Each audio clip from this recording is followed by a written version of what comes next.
That's the question of today's video. What superstar from SmackDown was going to team up with Roman Reigns and Seth Rollins in the main event to announce the final draftee? Now, before we get into this, let me know right now in the comment section, what superstar from SmackDown that was not announced to be drafted over do you wish they would have drafted over to Raw? There's still a good handful of talent that just, I think, would have really spiced up the show. But, you know, who knows? We might still see it later on in the week.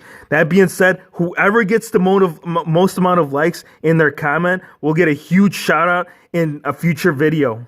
WWE Draft 2019. Superstars from SmackDown coming over to Raw and vice versa. These two right here, these were the ones that were representing the brand. I'm just glad that this right here didn't get carried out. I mean, every year that they've done this, they come out and they blabber about what they're going to do for the upcoming year, which brand is going to be better. No, instead, you know what happened? Raw got a little bit awesome. The Miz came out with a steel chair, started assaulting Shane O'Mac just because of him and the whole daddy thing. You guys know. You guys saw WrestleMania. If you didn't, go back and watch, man. WWE Network. Miz, the newest addition added to the Raw brand. Yes, man. And one of many, too. So we're going to get into the new superstars that have come over from SmackDown. And then tomorrow, we'll do an update on that as well, because this is going to be a 2-night event. So let's get into it. The one thing I really missed about the old draft is that you actually knew, like, who was coming over. Now it's laid out to where it's like, if they make the entrance, they could potentially still be on SmackDown or in NXT,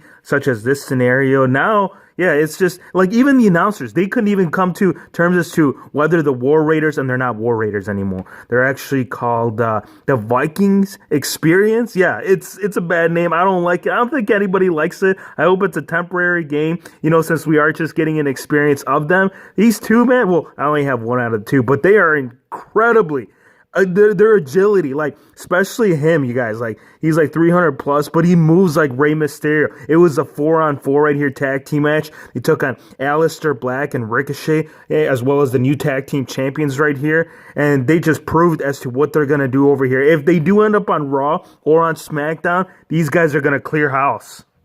One of the best additions added to Raw, Andrade, he is now part of the Raw brand. Now, he did a lot of good stuff back in 18 over there on SmackDown, and dude, what better way to go in there against the IC champion Finn Balor and picking up the victory? Selena Vega, she was there at ringside. She had interfered. She pulled her Hurricane Rana on Balor right there, went back in the ring, and that's how he caught the victory. How do you guys feel about this? Like, what do you see? Like, what kind of feuds do you see Andrade going into? Whichever one he does end up developing, you know, against any superstar, this is a good thing for Raw for sure.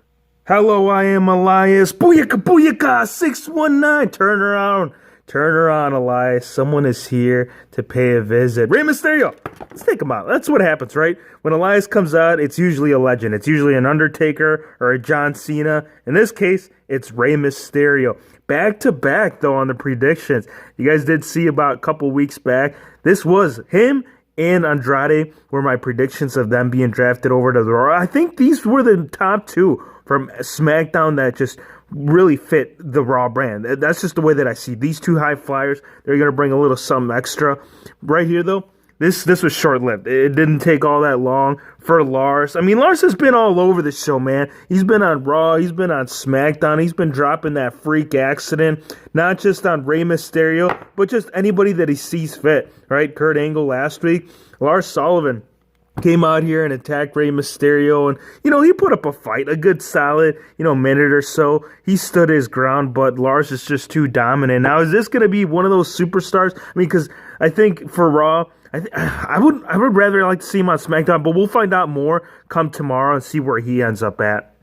The Uso Penitentiary, that's a real thing. I mean, there's actually a place where you can go and you get locked up, you've been bad, you're going to serve some time. These guys right here, they're kind of the ones that are, you know, standing in front of the gate. There isn't. If there was, dude, oh man, these guys would be in trouble. Get out of here. Chad Gable and Jason Jordan, they took the loss to the newly added tag team to Raw. Now, is this going to keep them from going to AEW? Because there's been so many rumors about these two not happy with their contracts. So the draft, will that help their situation? Will that keep them happy to where they won't make the move? We'll find out. I'm just glad that they're over here on Raw, and this is spicing up. I mean, like, the War Raiders were one thing, but I can't keep calling them War Raiders.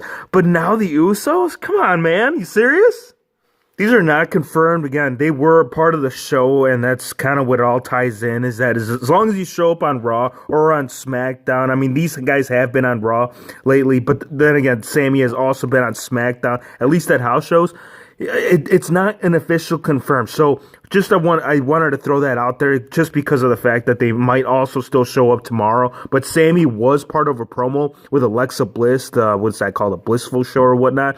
He was just out there trashing on the audience. And then EC3, he ended up getting put through the floor by the entrance stage by Braun Strowman. So this is a maybe of them being part of Raw. The ones that are confirmed right here is Cedric Alexander. He didn't get a moment. He didn't get a spot. He's 205 Live. They do the same thing at pay-per-views as they're doing here at the Shake-Up. Come on, dude. Give the guy some recognition. If you're being called up from 205 Live, not a lot of superstars have done that. As a matter of fact, there has only been one superstar that has been called up from 205 Live to the main roster, Ali. So why didn't they do that? Come on, man. Give him some kind of moment. Now, right here, someone that did get a moment, Naomi. She ended up she had a tag team match with her and Bayley taking on the Iconics, the new tag team champions. So these two right here, these are official. These ones right here, they're up in the air. Just tell us, we don't want to wait any longer. Throughout the night, that's what they were doing. They were pumping the fist, right? They were getting people riled up to find out as to who was going to end up teaming up with Roman Reigns and Seth Rollins. And then they dropped the bombshell. AJ Styles right here. Not only did they team up, but that was going to be the last member to be added to the Raw roster. But here's the thing. It's always subjected to change. One thing I noticed in the past years was that just because they announced superstars on Raw and superstars on SmackDown doesn't mean that those were the official people that were drafted over. There will be more that will carry on throughout the week, and most likely it won't be any important names. But one that is important, one that's gonna make this brand right here, that 3-hour show, really liven up, is gonna be AJ Styles. These three took the loss. Come on, well, the one thing that did bother me, they all needed to pull a finisher on Bobby Lashley to defeat him. Does it really take a spear or a phenomenal form? It should just be one of those finishers, then it should be done and over with. Well, I see what they're going. It sounds like they're trying to build up Lashley back up and maybe draft him over to SmackDown. But we're going to find out come tomorrow. This is cool, you guys. I'm stoked. I mean, think about it. Universal title match. Just the matches, the possibilities from this draft so far, they're endless. Some cool matches here headed our way in 2019. I can't wait. Now, one thing I want you guys to tell me. Fill me in, maybe a superstar that you would have liked to seen. I think, there's still a small handful that I think would have benefited from this, but, it's who knows, we might still get it. Hope you guys enjoyed the video. Be sure to hit the subscribe button if you're new to the channel, and we'll see you on the next one.